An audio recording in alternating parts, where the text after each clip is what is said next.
Hello everyone and welcome to a very special video. I hope you guys are enjoying your week so far. I hope you're having another beautiful Wednesday afternoon. And if you did not read the video title, this week I'm going to be doing my part to help get you guys started and give you information on what you might need if you want to get into composing professionally, or if you're already getting into it and are looking into what hardware or software you want to get and stuff like that. Basically, what you need to compose professionally. This is a topic that a lot of young and starting composers ask themselves almost daily. And I can tell you, I certainly struggled with this question a lot, as it boils down to a lot more than just hardware and software as well. But rest assured, you do not need nearly as much as you think in terms of material things. When I first started composing, I had what me and my friends and teachers always referred to as shiny light syndrome.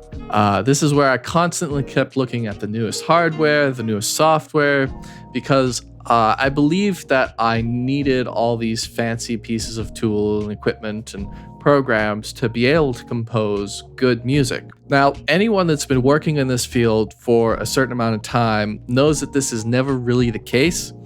And that's kind of the main topic that I want to talk about.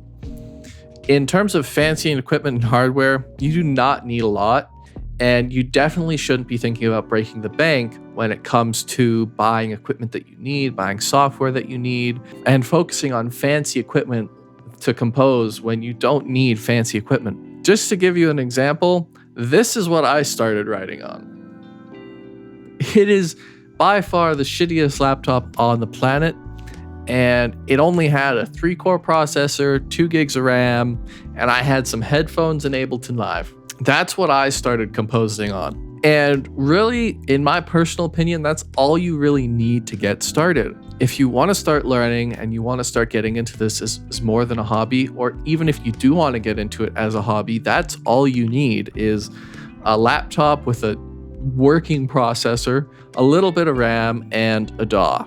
You don't even need the headphones. Most laptops these days come with built-in speakers. I want to clarify, I am by no means recommending you get this laptop specifically. This laptop is a piece of shit, which is why I'm going to go over what my next setup was, which was a bit more professional and is more closer to what I would actually recommend you getting if you want to start getting into this professionally. When I started getting more interested and I knew I wanted to make music more than a hobby, the first thing I bought was a better computer. I didn't get fancy studio monitors, I didn't even get new headphones, and I was still working out of my bedroom at the time. And let me tell you, when I say that the computer you're working on is the most valuable part of your setup, it is potentially the most valuable part of your setup. You don't need fancy speakers, headphones, monitors, keyboards. You don't need any of that, but you do need a good computer. And that's why my first and best recommendation, you focus on getting a good computer with a decent DAW. It doesn't need to be expensive, it doesn't need to be top of the line, but invest in a good computer. Something with an i5 or better, and a DAW that you're comfortable with, or a DAW that you feel would be the best for you to learn on. Everyone has their preferences when it comes to a DAW, and each DAW has their strengths. I personally recommend Nuendo or Cubase because that's what I've been using for years. It's what I'm comfortable with, and I work the best in it at this point in my career. However, I know a lot of professional composers that prefer Ableton, Pro Tools, or Reaper, and there are even more DAWs out there to choose from that also have their own benefits and their own setbacks. And a lot of DAWs even come with a list of stock instruments you can use to start learning and exploring as you learn how to write music, which is perfect because this means you don't necessarily need to worry about getting a lot of expensive libraries right away. My only recommendation, and this is from personal preference, is don't get FL Studio, but that's another, we don't need to get into why I don't like FL Studio. Just don't get Fruity Loops. Don't do it.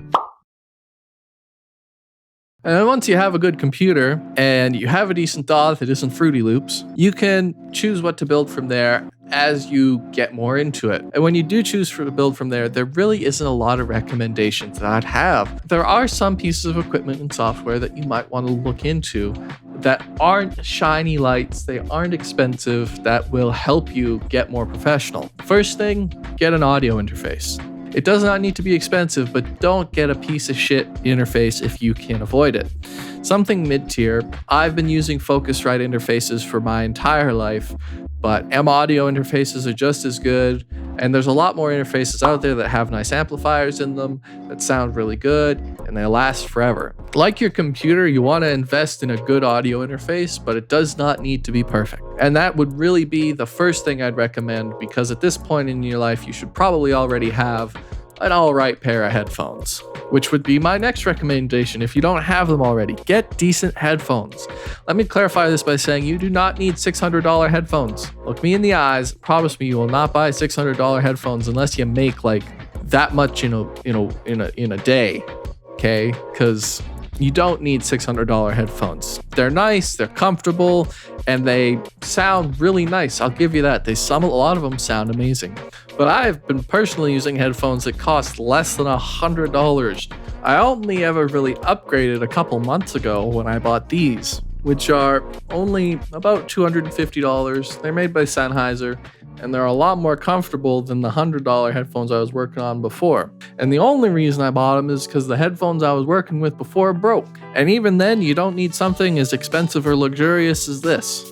And once you have some hardware and you've got an audio interface, you also want to look at getting some decent sample libraries, because that is going to be one of the main tools of your trade. That is, after all, what you write the music with. If you are looking to compose orchestral music or looking to write some EDM even, getting a sample library that's sort of all in one, or a bundle package like Complete Ultimate by Native Instruments, is a great start. It gives you a lot to work with for a price that, while on its own is very high, gives you a lot to work with right off the bat. I would know from personal experience, because a lot of what I did was with Complete Ultimate for the first couple years of my composing career. You could also get options such as Metropolis Arc, which is a full orchestra, or an orchestral bundle from Spitfire Audio, or any other sample library producer on the planet. Getting a nice big bundle is a great place to start. I'll preface this by saying I do recommend getting Complete Ultimate first, because that also gives you the full retail version of Kontakt, which is needed for a lot of libraries on the market today. You do not need big, and you do not need fancy. And if you're working on a budget like I was and still am to an extent, this is a great route to take. You do not need a big keyboard. But if you are like me and you like to actually play music, I recommend starting with something small and cheap that you can get for $30 at a pawn shop, like a nice 48-key keyboard that just links up to your computer and you can use it right away. You do not need expensive studio monitors either. Something that I struggled with personally that I want to make sure a lot of people know, and especially people that watch my video and are trying to learn and doing their best to learn, is you do not need expensive studio monitors. Headphones, I do almost all of my work on my headphones now. I used to think I needed studio monitors for everything. They're a great reference and they're a great tool to use, but you don't need them. Once you can afford them, get them. But you don't need them to start. You can compose professionally with just a decent pair of headphones. Anyways, guys, I hope this video at least gave some of you some knowledge to work with. And if you have any questions, always leave them in the comments below. I'm more than happy to answer any questions you guys have. If you feel like another great tool for starting out for young composers that I might have missed is not included in this video, leave that in the comments as well, and make sure that we have as many resources here as possible. So thank you guys for coming in and watching. I hope you enjoyed it, and I'll see you guys next week. Enjoy your week, guys. Bye-bye.